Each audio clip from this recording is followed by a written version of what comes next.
7 اور 8 اپریل کی درمیانی شب کو ایران پر امریکی اور اسرائیلی حملوں سے شروع ہونے والی جنگ کے 6 ہفتے بعد امریکہ اور ایران کے درمیان جنگ بندی کا اعلان۔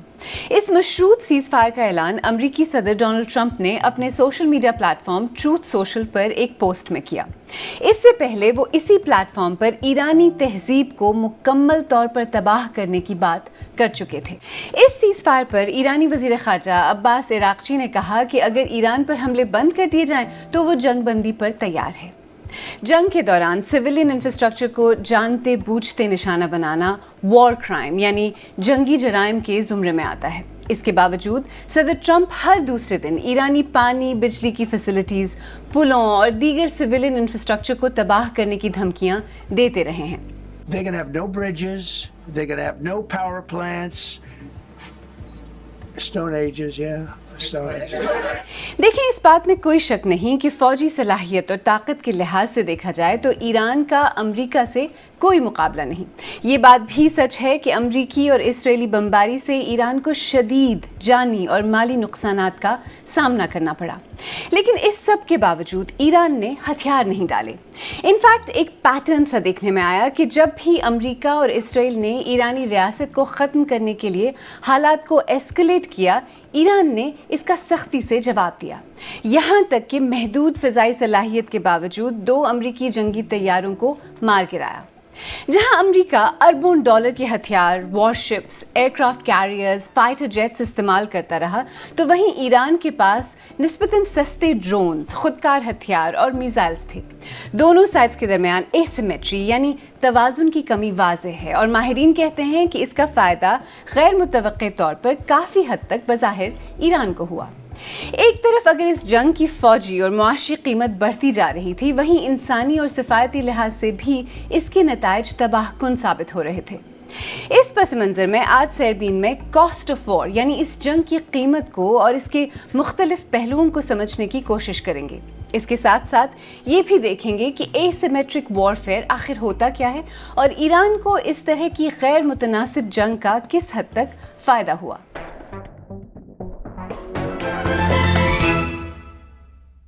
کسی بھی جنگ کی سب سے بڑی اور واضح قیمت انسانی جانوں کے ضیاع کی صورت میں سامنے آتی ہے۔ اس جنگ کے ہیومن کاسٹ یعنی انسانی قیمت کے بارے میں بات کریں تو وہ بہت زیادہ ہے۔ انسانی حقوق کی تنظیموں کے مطابق اس جنگ میں اب تک ایران میں 3,500 سے زیادہ افراد ہلاک ہو چکے ہیں، جن میں کم سے کم 1,665 عام شہری ہیں۔ جیسا کہ آپ جانتے ہیں، یہ جنگ ایران تک محدود نہیں رہی۔ لبنان پر اسرائیلی حملوں میں 1,300 سے زیادہ لوگ ہلاک ہوئے ہیں۔ ایران کی جوابی کارروائی میں اسرائیل میں درجنوں ہلاکتوں کی اطلاع ہے اور مختلف خلیجی ممالک میں بھی کئی لوگ جان سے گئے ہیں۔ دیکھیں، جہاں تک جنگ کی قیمت کی بات ہے تو اس میں کوئی شک نہیں ہے کہ ایران نے اس جنگ کی بہت بڑی اور واضح قیمت ادا کی ہے۔ امریکہ نے 28 فروری سے ایران میں 13,000 سے زیادہ اہداف کو نشانہ بنایا۔ امریکہ کا دعویٰ ہے کہ امریکی بمباری کا نشانہ بننے والے اہداف میں پاسداران انقلاب کے headquarters, air defence systems, ballistic missile sites, ایرانی بحریہ کے جہاز اور آبدوزیں شامل ہیں۔ چلیں، یہ تو سب فوجی اہداف معلوم ہوتے ہیں، لیکن جیسا کہ ہم نے پہلے کہا، صدر ٹرمپ ایران کی طرف سے اسٹریٹ آف ہارموز نہ کھولنے کی صورت میں ایران کے سویلین انفراسٹرکچر کو تباہ کرنے کی دھمکیاں دے رہے تھے، پوری تہذیب کو ختم کرنے کی دھمکیاں دے رہے تھے۔ سچ تو یہ ہے کہ امریکی اور اسرائیلی بمباری میں آلریڈی سویلین اہداف پر حملے ہو چکے ہیں، اور سویلین انفراسٹرکچر پر حملوں اور اس تباہی کی براہ راست قیمت عوام چکاتے ہیں۔ آپ کو ان میں سے چند حملے یاد دلاتے ہیں۔ آپ کو شاید یاد ہو، 28 فروری کو یعنی ایران پر امریکی اور اسرائیلی حملوں کے پہلے ہی دن میناب میں ایک اسکول پر 2 میزائل حملے ہوئے۔ ان حملوں میں کم سے کم 168 افراد ہلاک ہوئے، ان میں 110 بچیاں شامل تھیں۔ مارچ کے آغاز میں تہران کی تیل کی تنصیبات پر حملے کیے گئے، جس کے بعد دارالحکومت پر کالی بارش ہوئی۔ ایران کے 2 بڑے سٹیل پلانٹس چلانے والی کمپنیز کا کہنا ہے کہ متعدد امریکی اور اسرائیلی حملوں کی وجہ سے انہیں پلانٹس کو بند کرنا پڑا۔ اقوام متحدہ کے جوہری ادارے نے اس بات کی تصدیق کی کہ اسرائیلی حملوں کے نتیجے میں خونداب پاور پلانٹ کو، جو کہ شمال مغربی ایران میں واقع ایک ہیوی واٹر کمپلیکس ہے، شدید نقصان پہنچا۔ 2 اپریل کو امریکی بمباری میں تہران کے مغرب میں واقع شہر کراچ میں ایک میجر پل کو تباہ کیا گیا، جس کا صدر ٹرمپ نے فخر سے سوشل میڈیا پر اعلان بھی کیا۔ کئی پیٹرو کیمیکل پلانٹس کے علاوہ Sharif university, Tehran university of science اور شاہد بہشتی یونیورسٹی پر بھی حملے کیے گئے۔ یعنی اس جنگ کے دوران امریکہ اور اسرائیل نے ایران کی سویلین تنصیبات پر بھی حملے کیے۔ جواب میں ایران نے اسرائیلی شہروں پر اور خلیجی ممالک پر حملے کیے۔ ان حملوں میں سعودی عرب اور کویت میں امریکی سفارت خانے اور بحرین اور کویت جیسے ممالک کے ایئرپورٹس شامل تھے۔ کیا اس جنگ پر کوئی جنگی قوانین لاگو نہیں ہوتے؟ کیا مستقبل میں کسی کو جنگی جرائم کے لیے کٹہرے میں کھڑا کیا جا سکتا ہے، جیسے کہ ماضی میں ہم نے دیکھا ہے؟ میں نے یہ سوال کنگز کالج کی پروفیسر حمیرہ اقتدار سے پوچھا۔ اگر ہم ماضی کی طرف دیکھیں تو ماضی میں بھی سلیکٹیولی ہی لوگوں کو کٹہرے میں کھڑا کیا گیا۔ ویتنام کی جنگ کے لیے کسی کو نہیں کھڑا کیا گیا، عراق کے اوپر جب حملہ ہوا، گلف وار پچھلی ہوئی، کسی کو نہیں کٹہرے میں کھڑا کیا گیا۔ تو ایک ہے انٹرنیشنل قوانین کا ایک ہمارے پاس ایک فریم ورک ہے، اور وہ فریم ورک ضروری ہے۔ میں یہ نہیں کہتی کہ وہ فریم ورک ہمیں اگنور کرنا چاہیے، لیکن اس فریم ورک کی بہت بڑی لمیٹیشن یہ تھی کہ وہ فریم ورک امپوز کون کرے، اور وہ امپوز اکثر پچھلے 30 دہائیوں میں ہم نے دیکھا کہ وہ جو دنیا کی سپر پاور تھی وہ امپوز کرتی تھی۔ تو اس جنگ کے بارے میں تو ہم یہ کہہ سکتے ہیں کہ یہ جنگ مختلف انداز سے، مختلف طریقوں سے اللیگل ہے۔ نہ صرف یہ کہ سویلین انفراسٹرکچر پہ اٹیک کیا گیا، بلکہ اس جنگ کے لیے کسی قسم کی انٹرنیشنل کولیشن، کسی قسم کی لیگل وجہ دنیا کے باقی ممالک کو، انفیکٹ امریکہ کے اتحادیوں کو بھی نہیں دی گئی۔ اس جنگ کا جو ہیومن کاسٹ ہے، اب جو یہ سیز فائر کا اعلان ہو گیا، آپ کو کیا لگتا ہے کسی حد تک اب وہ کم ہو جائے گا؟ اوور آل اس جنگ میں ہیومن کاسٹ کو کم کرنے کی ابھی تک جو ایفرٹ ہوئی ہے وہ آپ سمجھیں ایک طرف سے ایران سے ہوئی ہے۔ انہوں نے سویلین انفراسٹرکچر اور سویلین پاپولیشنز پر ڈائریکٹلی اٹیک نہیں کیا۔ اسی طرح جو گلف کے مختلف ممالک ہیں اور سعودی عربیہ، انہوں نے جنگ کو نہ انٹر کر کے اپنے لیے سویلین کاسٹ کو بھی کچھ منیمائز کیا اور اپنی اکنامک کاسٹ کو بھی منیمائز کیا۔ لیکن کیونکہ یہ جنگ ایک غیر قانونی طریقے سے شروع ہوئی، اس کو کنڈکٹ ایک غیر قانونی طریقے سے کیا گیا، اور جو دنیا کی بڑی پاور ہے وہ اس کو غیر قانونی جنگ کو جاری رکھنے میں اس وقت انٹرسٹڈ لگ رہی ہے، تو ہیومن کاسٹ کو منیمائز کرنا بہت مشکل ہے۔ 19 مارچ کو امریکی وزیر جنگ پیٹ ہیگسیت نے کہا کہ برے لوگوں کو مارنے کے لیے پیسے چاہیے ہوتے ہیں۔ اب امریکہ برے لوگوں کو مار رہا ہے یا نہیں، اس پر بات کی جا سکتی ہے، لیکن ہاں ڈالر ضرور خرچ ہو رہے ہیں۔ جنگ کے آغاز کے کوئی ایک ہفتے بعد امریکی محکمہ دفاع یا پینٹاگون نے ایک کلوز ڈور بریفنگ میں کانگریس کو بتایا کہ صرف پہلے 6 دن میں امریکہ کے لیے اس جنگ کی قیمت 11.3 ارب ڈالر سے تجاوز کر گئی تھی۔ آپ نے ٹاماہاک میزائل کا نام تو ضرور سنا ہوگا۔ ایک میزائل کی قیمت $3.5 ملین ہے۔ اس جنگ میں ایران پر سینکڑوں ٹاماہاک میزائل داغے گئے۔ Centre for strategic and international studies CSIS Washington میں بیسڈ ایک تھنک ٹینک ہے۔ CSIS کے مطابق جنگ شروع ہونے کے 12 دن بعد امریکہ کے لیے اس کی قیمت $16.5 ارب ہو گئی تھی۔ فی الحال ایسا لگتا ہے کہ دونوں سائڈ 2 ہفتوں کی ایک مشروط جنگ بندی پر رضامند ہو گئے ہیں، لیکن یہ ابھی ختم نہیں ہوئی، اس لیے حتمی طور پر اس کے کاسٹ کے بارے میں کچھ کہنا شاید مشکل ہے۔ ہاں، ماہرین اور مبصرین مختلف اندازے اور تخمینے ضرور لگا رہے ہیں۔ ایلین میکسکر امریکن انٹرپرائز انسٹیٹیوٹ میں کام کرتی ہیں اور اس سے پہلے پینٹاگون میں ایک سینئر بجٹ آفیشل کے طور پر کام کرتی تھیں۔ ان کے مطابق جنگ شروع ہونے کے 5 ہفتے بعد اس کی قیمت 22 سے 31 ارب ڈالر تک ہو سکتی ہے۔ امریکی اخبار نیو یارک ٹائمز کے مطابق اس جنگ پر امریکہ ہر منٹ $1.3 ملین خرچ کر رہا ہے، یعنی امریکہ کے لیے اس جنگ کی فائنینشیل کاسٹ کافی ہائی ہے۔ جہاں تک ایران اور انفیکٹ اسرائیل کا بھی سوال ہے تو ان کے بارے میں نہ اندازے ہیں اور نہ تخمینے۔ سننے میں تو یہ رقم بہت بڑی لگتی ہیں، لیکن کیا امریکی جنگوں کے لیے اس طرح کی کاسٹ غیر معمولی ہے؟ میں نے اسلام آباد میں دفاعی تجزیہ کار محمد علی سے بات کی۔ اگر دیکھا جائے اس کو کوئکلی موازنہ کیا جائے وار سے پہلے عراق جنگ یا افغانستان جنگ سے، تو یہ ابھی کچھ بھی نہیں ہے اس کے مقابلے میں، کیونکہ اگر آپ کانگریشنل ریسرچ سروس کی رپورٹس بھی پڑھیں تو آپ دیکھیں گی کہ دفاعی اخراجات جو ہیں وہ 800 سے 900 ارب ڈالر تک کے بتائے جاتے ہیں، 933 یا 900 ارب ڈالر سے زیادہ عراق وار اور افغانستان وار۔ بہرحال یہ جو اخراجات تھے یہ 10 سال 20 سال کے اوپر محیط تھے، یہ بھی ایک اس کا منفرد ایران جنگ کا پہلو ہے کہ جتنی تیزی سے اخراجات ہوئے ہیں شاید اتنی تیزی سے اس کی جو شدت ہے اور حدت ہے وہ زیادہ ہے. لیکن میں سمجھتا ہوں ایران کی دفاعی حکمت عملی کا بھی یہ حصہ تھا کہ اس نے بجائے کہ صرف دفاعی اہداف کو نشانہ بنائے اس نے عالمی معیشت پہ اس طرح اثر ڈالا کہ اس کا جو دباؤ ہے وہ صدر ٹرمپ کی ایڈمنسٹریشن اور جنگ جاری رکھنے کی استعداد کو کم کرنے کے لیے استعمال کیا. آپ نے عراق اور افغانستان کی جنگوں کی بات کی. ظاہر ہے وہ جنگیں کافی لمبی چلی تھیں، لیکن کیا حالیہ تاریخ میں امریکہ یا کسی اور ملک نے اتنے کم وقت میں کسی جنگ میں اتنا زیادہ اسلحے استعمال کیا ہے جتنا ایران میں پچھلے 5-6 ہفتوں میں ہوا ہے؟ بنیادی طور پہ تو اسرائیل اور امریکہ نے ایئر پاور کا استعمال کیا ہے، چاہے وہ براہ راست جنگی لڑاکا طیارے بمباری کر رہے ہوں یا کروز میزائلز ایران کے اوپر کے خلاف استعمال کیے جا رہے ہوں. تو امریکی جو حکمت عملی ہوتی ہے اس میں پہلے وہ کروز میزائلز پہ زیادہ انحصار اس لیے کرتے ہیں کہ وہ ایکوریٹ بھی ہوتا ہے اور جو ان کے ایئر ڈیفنس سسٹم ریڈارز وغیرہ کو ڈسٹروائے کر دیتا ہے، تاکہ پھر وہ مینڈ فائٹرز کے ذریعے جنگ کو آگے بڑھاتے ہیں اور ان کے لیے جو خطرات ہیں وہ تھوڑے سے کم ہو جاتے ہیں. ایران اس جنگ پر اب تک کتنی رقم خرچ کر چکا ہے اس کا اندازہ لگا پانا مشکل ہے، لیکن مبصرین یہ ضرور کہہ رہے ہیں کہ امریکہ کے مقابلے میں یہ رقم بہت ہی کم ہوگی. یعنی اگر ایران کا امریکہ کی فوجی قوت اور صلاحیت سے کوئی مقابلہ نہیں تو ان دونوں کے خرچے کا بھی کوئی مقابلہ نہیں. آئیں یہاں پر ذرا کوئکلی ایران اور امریکہ کے درمیان اس اے سیمیٹرک وارفیئر یعنی غیر متوازن جنگ کو سمجھنے کی کوشش کرتے ہیں. دیکھیں، جب ایک کانفلکٹ یا تنازع میں دو حریفوں کے درمیان صلاحیتوں میں توازن نہ ہو تو کمزور حریف ان کنونشنل یعنی غیر روایتی طریقوں کا استعمال کر سکتا ہے. اسے اے سیمیٹرک وارفیئر کہتے ہیں.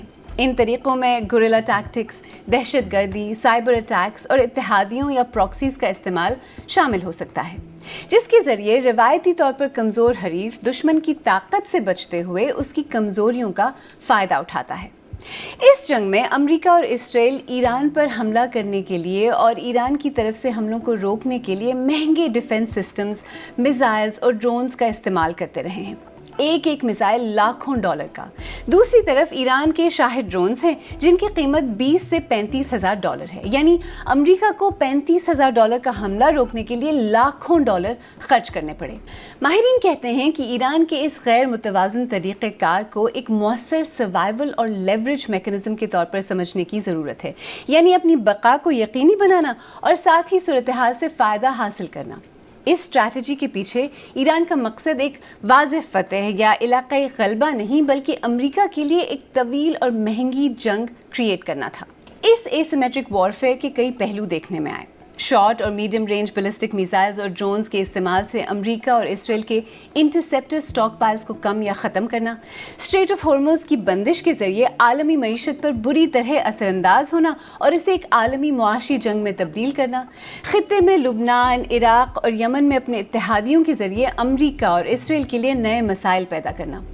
فی الحال تو جنگ بندی کا اعلان ہو گیا ہے، لیکن یہ سوال ذہن میں ضرور آتا ہے کہ ایران اس طرح کے اے سیمیٹرک وارفیئر کو کب تک سسٹین کر سکتا تھا. جو نیا پہلو اس دفعہ ایران نے متعارف کیا ہے وہ ڈیفینیٹلی ڈرونز کا استعمال ہے. ان کا مقصد کوئی بہت مہلک یا کاری ضرب اسرائیل یا امریکی ہڈوں کے اوپر لگانا نہیں ہے، لیکن جس کو انگریزی میں کہا جاتا ہے ان کا مقصد ڈسٹرکشن کے بجائے ڈسرپشن ہے. یعنی کہ اگر دبئی کی زندگی یا تل اویو کی زندگی متاثر ہو جاتی ہے اور وہاں سے انویسٹر کا کانفیڈنس کم ہو جاتا ہے، وہاں سے ورکر جانے لگتے ہیں، فلائٹس ڈسٹرب ہو جاتی ہیں، تو یہ جو نارمل پیسفل لائف ہے اس کو بے ترتیب کرنا میں سمجھتا ہوں ان کا ایک ہدف ہے. لیکن بہرحال اس نوعیت کی جو ایران کی صلاحیت ہے میں نہیں سمجھتا کہ اس جنگ نے اس میں کوئی زیادہ کمی لائی ہے، اور اس انداز کی جنگ تو یہ جاری رکھ سکتا ہے. میزائلز کی جو صلاحیت ہے وہ بھی میں سمجھتا ہوں کافی بڑے پیمانے پہ ان کی امریکی دعووں کے باوجود امریکی انٹیلیجنس کی جو اسیسمنٹ ہے اس کے مطابق ابھی بھی موجود ہے. دیکھیں ایسا نہیں ہے کہ اس سے پہلے خوفناک جنگیں نہیں ہوئیں، لیکن ماہرین کہتے ہیں کہ ایسا لگتا ہے کہ پچھلے کچھ عرصے میں خاص طور پر غزہ اور اس کے بعد ایران کی جنگ نے جنگوں کے ضوابط کو بدل کر رکھ دیا ہے۔ غزہ میں اسرائیل نے کسی کی نہیں سنی۔ اسرائیل اور امریکہ نے ایران پر بے دریغ بمباری کرتے ہوئے عالمی قوانین، جنگی اصولوں، انسانی حقوق کو بالائے طاق رکھا۔ اسی طرح ایران جو کہ امریکہ کے حملوں کا جواب امریکہ جا کر نہیں دے سکتا تھا، اس نے اپنے ان ہمسایہ ممالک پر بمباری کی جن میں امریکی اڈے یا فیسلٹیز ہیں، حالانکہ ان ممالک سے ایران کی کوئی لڑائی بھی نہیں۔ اقوام متحدہ بھی ان جنگوں میں کافی مجبور نظر آیا اور سیکرٹری جنرل اور دوسرے سینئر اہلکاروں کی طرف سے چند مذمتی بیانات کے باوجود جنگ کرنے والوں نے ان کی کسی بات پر کان نہیں دھرا۔ اقوام متحدہ کو باضابطہ طور پر 24 اکتوبر 1945 کو 51 ممالک نے بین الاقوامی امن اور سلامتی کو برقرار رکھنے، عالمی تعاون کو فروغ دینے، سماجی ترقی، بہتر معیار زندگی اور انسانی حقوق کو آگے بڑھانے کے لیے قائم کیا تھا۔ اس وقت 193 ممالک اقوام متحدہ کے رکن ہیں۔ چین، فرانس، روسی فیڈریشن، برطانیہ اور امریکہ کے پاس ایک خاص طاقت ہے جسے ویٹو کہا جاتا ہے۔ یہ ان ممالک کو بین الاقوامی اتفاق رائے کے باوجود ایک منفی ووٹ کے ساتھ سلامتی کونسل کی قرارداد کو روکنے کا اختیار دیتا ہے۔ دیکھیں، اقوام متحدہ جیسے بین الاقوامی ادارے اس لیے بنائے گئے تھے کہ کسی بھی ملک کی طرف سے طاقت کے بیجا استعمال پر چیک رکھ سکیں اور اسے روک سکیں۔ اقوام متحدہ ہی کی مرضی سے اتحادی ممالک کی فوجیں کسی ملک پر حملہ کر سکتی تھیں یا پھر اس کی امن فوج حریفوں کے درمیان بفر کا کام کرتی تھی۔ اقوام متحدہ کے ارریلیونٹ ہونے کی باتیں پہلے ہی شروع ہو گئی تھیں، لیکن غزہ اور اب ایران کے بعد ناقدین کہتے ہیں کہ اقوام متحدہ ایک فیلڈ ادارہ ہے۔ ہم ایک بکھرتے ہوئے عالمی نظام اور بڑی اور علاقائی طاقتوں کی طرف سے بین الاقوامی قواعد و ضوابط کی بے توجہی یا پامالی دیکھ رہے ہیں۔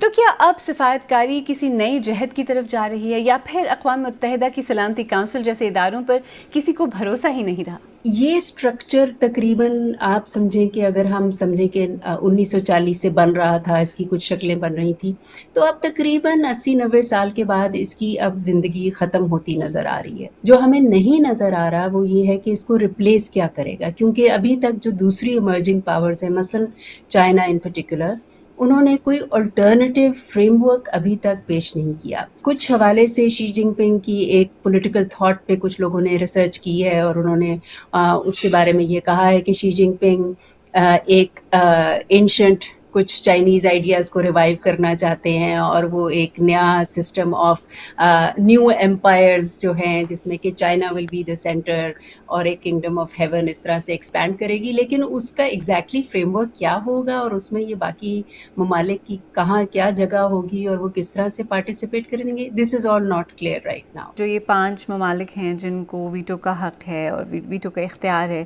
ایک طرح سے کیا اب بھی دنیا انہی کے گرد گھومتی ہے یا ایکچولی ایک multi lateral multi polar type کی دنیا، ٹھیک ہے اس کی شکل پوری طرح سے واضح نہیں لیکن شاید اب ایمرج ہو رہی ہے؟ ہم دیکھتے ہیں کہ کم از کم ایک انٹلیکچوئل اور ایکٹیوسٹ لیول پہ یہ گفتگو دوبارہ اٹھائی جا رہی ہے۔ ان کی ابھی کوئی نہ کوئی بنتی ہوئی شکل نظر آتی ہے، نہ کوئی ایسی پولیٹیکل فارمیشن ہے جس کے تحت ہم کہہ سکیں کہ اس طرح سے یہ چینج امیمنٹ ہے۔